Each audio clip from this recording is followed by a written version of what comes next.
जय हिंद। स्वागत करता हूँ मैं अपने यूट्यूब चैनल पे पीएन कोचिंग सेंटर में आप सभी का स्वागत है।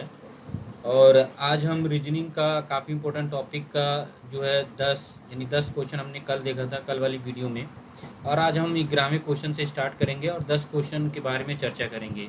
इससे पहले आप लोग अगर हमारे चैनल पे नए हैं तो चैनल को आप लोग सब्सक्राइब कर लीजिए, वीडियो को लाइक कीजिएगा। चैनल को बिना सब्सक्राइब हुए मत जाइएगा। साथ में अगर वीडियो अच्छी लगती है तो लाइक कीजिएगा और साथ में अपने दोस्तों को शेयर भी कीजिएगा ताकि आने वाली वीडियो आपको मिलती रहें। ठीक है, तो ये जो 10 क्वेश्चन होने वाले हैं काफ़ी इंपॉर्टेंट है क्योंकि इससे कई बार क्वेश्चन पूछता है और लगभग 2 से 3 क्वेश्चन आपके बनते ही हैं। तो समय गंवाते हुए हम लोग इसको स्टार्ट करते हैं दोबारा। और 11वां क्वेश्चन हम लोग देखते हैं। कह रहा है कि यदि घड़ी को टेलीविज़न कहा जाए, घड़ी को क्या कहा जाए? टेलीविज़न कहा जाए। और टेलीविज़न को रेडियो कहा जाए। ठीक है, और रेडियो को क्या किया जाए? ओवन कहा जाए। ओवन को ग्राइंडर और ग्राइंडर को आयरन कहा जाए। तो बताइए कि महिला किसमें सेंक कर बेक बेक किसमें से सेंक कर पकाएगी? देखिए, बेक करने का मतलब है आपको जो बेक करना होता है, यानी आपको पकाने की वाली बात है। किसमें वो पकाएगी? महिला किस किस चीज़ में पकाएगी? तो हम लोग घड़ी को क्या कह रहे हैं? टेलीविज़न। टेलीविज़न को हम लोग रेडियो। लेकिन आपको एक चीज़ ध्यान देना है कि हम जो भी कोई चीज़ सेंकते हैं वो किस में सेंकते हैं? ओवन में सेंकते हैं। तो ओवन को क्या कहा जा रहा है? ओवन को ग्राइंडर कहा जा रहा है और रेडियो को ओवन कहा जा रहा है। तो हम लोग इसमें जो राइट ऑप्शन होगा आपका, यानी 11वें का राइट ऑप्शन होगा आपका grinder. Grinder is the correct answer होगा क्योंकि ओवन को हम क्या कह रहे हैं? ग्राइंडर कह रहे हैं। सी इज द राइट आंसर होगा आपका। और ये आरआरसी हाजीपुर 2013 में पूछे जाने वाला क्वेश्चन है। ठीक है, चलिए हम लोग 12वें क्वेश्चन की तरफ चलते हैं। 12वां क्वेश्चन क्या कहता है? कह रहे यदि बल्ला कारक है।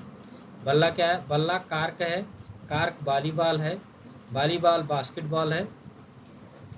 बास्केटबॉल टेनिस टेबल टेनिस है और टेबल टेनिस शतरंज है। तो क्रिकेट किसके साथ खेला जाएगा?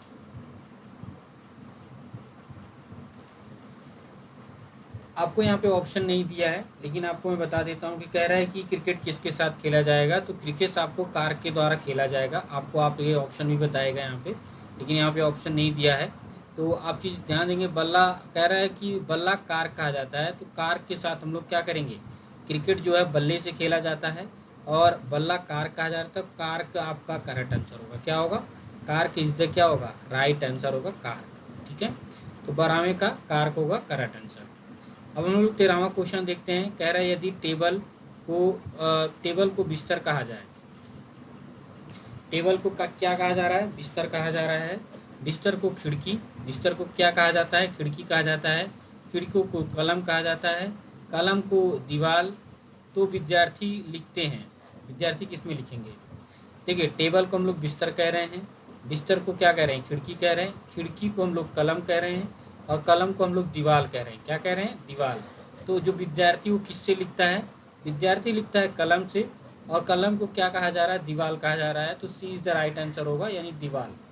क्या होगा? दीवार आपका करेक्ट आंसर होगा। ये आरआरबी टीसी 2005 में पूछे जाने वाला क्वेश्चन है। ठीक है, चलिए हम लोग चौथा क्वेश्चन का देखते हैं। 14वां क्वेश्चन देखते हैं। 14वां क्वेश्चन क्या कह रहा है? कह रहा है यदि कागज को लकड़ी कहा जाए। कागज को क्या कहा जाता है? लकड़ी कहा जाए। लकड़ी को तिनका कहा जाए। लकड़ी को क्या कहा जाता है? तिनका। ठीक है, तिनका को घास कहा जाता है। तिनके को क्या कहा जाए? घास कहा जाए। और घास को रबड़ कहा जाए। घास को क्या कहा जा रहा है यहाँ पे? रबड़ कहा जाए। और रबड़ को कपड़ा कहा जाए। और फर्नीचर, तो बताइए फर्नीचर किसका बना है? तो आप सभी को पता होगा कि जो फर्नीचर होता है वो लकड़ी से बनता है। और यहाँ पे लकड़ी किसको कहा जा रहा है? लकड़ी तिनकों को कहा जाए। तो आपका करेक्ट आंसर होगा तिनका। यहाँ पे ऑप्शन में देखिए क्या क्या दिया है? कागज़ दिया है, लकड़ी दिया है, तिनका दिया है, घास दिया है। तो आपका सी वाला आपका राइट आंसर होगा। 14वें का सी आपका करेक्ट आंसर होगा। ठीक है, चलिए हम लोग 15वें क्वेश्चन की तरफ बढ़ते हैं। कह रहे हैं यदि कमरे को बिस्तर कहा जाए। कमरे को क्या कहा जाए? बिस्तर कहा जाए। बिस्तर को खिड़की। बिस्तर को क्या कहा जा रहा है? खिड़की कहा जा रहा है। खिड़की को फूल। फूल को कूलर। फूल को क्या कहा जा रहा है? कूलर कहा जा रहा है। तो एक व्यक्ति किस पर सोएगा? कमरे को बिस्तर कहा जा रहा है। बिस्तर को खिड़की कहा जा रहा है। तो जो एक व्यक्ति है वो कहाँ सोता है, वो बिस्तर पे सोता है, और बिस्तर को क्या कहा जा रहा है, खिड़की कहा जा रहा है। तो आपका ए वाला आपका राइट आंसर होगा, खिड़की। और ये आरआरबी टीसी 2003 में पूछे जाने वाला क्वेश्चन है, ठीक है।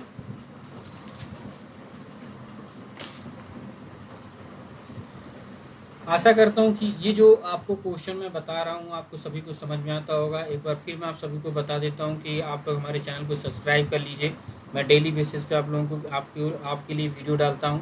और ये रेलवे हो गया, रेलवे की कोई भी एग्ज़ाम हो गया, साथ में एसएससी हो गया, या यूपी पुलिस से रिलेटिव कोई भी क्वेश्चन हो गए, तो आपके ज़रूर ये क्वेश्चन बनते हैं, ठीक है। तो यहाँ पे खिड़की आपका करेक्ट आंसर होगा। ये आरआरबी टीसी 2003 में पूछे जाने वाला क्वेश्चन है, ठीक है। चलिए 16वां क्वेश्चन है, कह रहा है बल्ले को क्या कहा जा रहा है, रैकेट कहा जाएगा। क्या कहा जाएगा, रैकेट। रैकेट को फुटबॉल कहा जाए, फुटबॉल को शटल कहा जाए, शटल को लूडो कहा जाए, लूडो को कैरम कहा जाए। तो क्रिकेट किसके साथ खेला जाएगा, क्रिकेट हम खेलते हैं बल्ले के साथ, और बल्ले को क्या कहा जा रहा है, बल्ले को रैकेट कहा जा रहा है। तो racket is the correct answer होगा, ये आपका राइट आंसर होगा, ठीक है। चलिए 17वां क्वेश्चन की तरफ हम लोग बढ़ते हैं। कह रहे हैं एक कूट भाषा में TIMNAPOT, कह रहा है एक कूट भाषा में TIMNATPOT का अर्थ आओ और जाओ। क्या है, आओ और जाओ। NAOD का अर्थ है आप यहाँ आओ। तो POTOD का अर्थ, PODOT का अर्थ है आप वहाँ जाओ। तो और का अर्थ क्या होगा, देखिए यहाँ पे पूछ रहा है, ये क्वेश्चन काफ़ी इंपॉर्टेंट है, आरआरबी टीसी 2007 में पूछे जाने वाला क्वेश्चन है। तो अगर टीम NAOT का मतलब आप यहाँ पे आओ, तो NA हो गया क्योंकि बीच में है ये। और फिर कह रहा है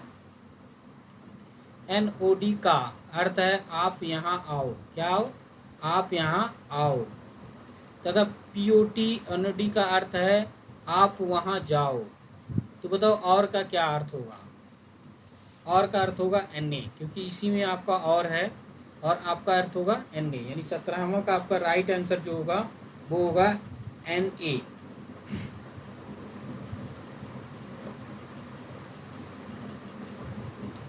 NA आपका करेक्ट आंसर होगा, B is the right answer होगा। ये आरआरबी टीसी 2013 में पूछे जाने वाला क्वेश्चन है, ठीक है। चलिए 18वां क्वेश्चन देखते हैं। इसी तरह का क्वेश्चन है, कह रहा है एक निश्चित भाषा में GUDA का बुका का तात्पर्य होता है क्लियर वाटर, और पिन गोला का अर्थ होता है ओवर कैट स्काई, तथा पिन सेफ बुका का अर्थ होता है तात्पर्य है क्लियर ब्लू स्काई। तो इस शब्द में उस भाषा में किस शब्द का अर्थ ब्लू है, किस शब्द का अर्थ क्या है, ब्लू है। तो पहले हम इसको सॉल्व करेंगे। देखिए पहले यहाँ पे 3 समीकरण हम बनाएंगे।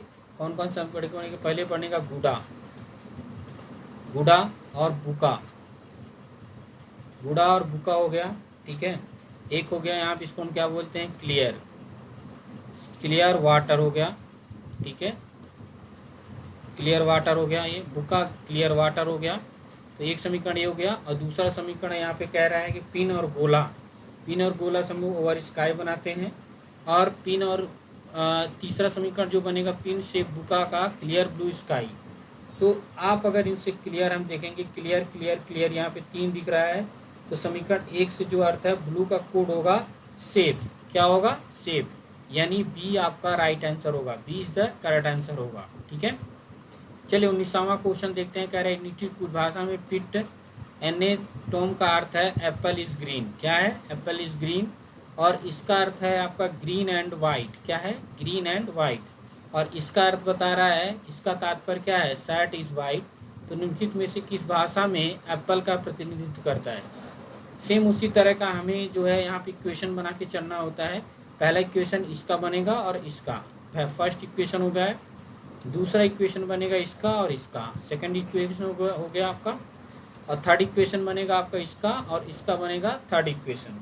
तो जब इसको सॉल्व करेंगे तो आपका जो करेक्ट आंसर आएगा ये आएगा ए, यानी पिट का अर्थ होगा एप्पल। क्या होगा, एप्पल। और ये आरआरबी ASM गुड्स गार्ड 2004 में पूछे जाने वाला क्वेश्चन है, ठीक है।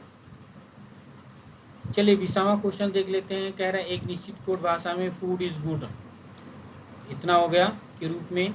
ईट फूड रेगुलरली का मतलब हो गया इतना। ये वाला, और रूप में कीप गुड हेल्थ, इसका मतलब हो गया ये वाला के रूप में कोडित किया गया है। तो उसी में ईट कैसे कोडित किया जाएगा, सेम आपको इक्वेशन बना के चलना है। हर तीनों का इक्वेशन जब बनेगा तो आपको पता चलेगा ईट का जो होगा ऐसे या ला, यानी ए वाला आपका करेक्ट आंसर होगा, ये वाला क्या होगा आपका राइट आंसर होगा। और ये आरआरसी कोलकाता 2014 में पूछे जाने वाला क्वेश्चन है। छात्रों आपने यहाँ पे 10 क्वेश्चन आप सभी को मैंने बताया, जो कि 11 से लेकर 20 तक 10 क्वेश्चन है। काफ़ी इंपॉर्टेंट क्वेश्चन है। आप लोग अगर इस वीडियो को रिपीट करके 2-3 बार देख लेंगे तो आपको 10 के 10 क्वेश्चन बिल्कुल रट्टा हो जाएंगे। आने वाली वीडियो में आपको और भी रीजनिंग के अगला टॉपिक मैं आपको बताऊंगा। इससे पहले कि अगर आप हमारे चैनल से नहीं जुड़े हैं तो जुड़ जाइए, चैनल को सब्सक्राइब कर लीजिए, वीडियो को लाइक शेयर और सब्सक्राइब कर लीजिए और अपने दोस्तों को भी शेयर कीजिए, ठीक है, ताकि आने वाली जो वीडियो की इन्फॉर्मेशन है आपको मिलती रहे, ठीक है। अभी के लिए इतना ही, बस जय हिंद।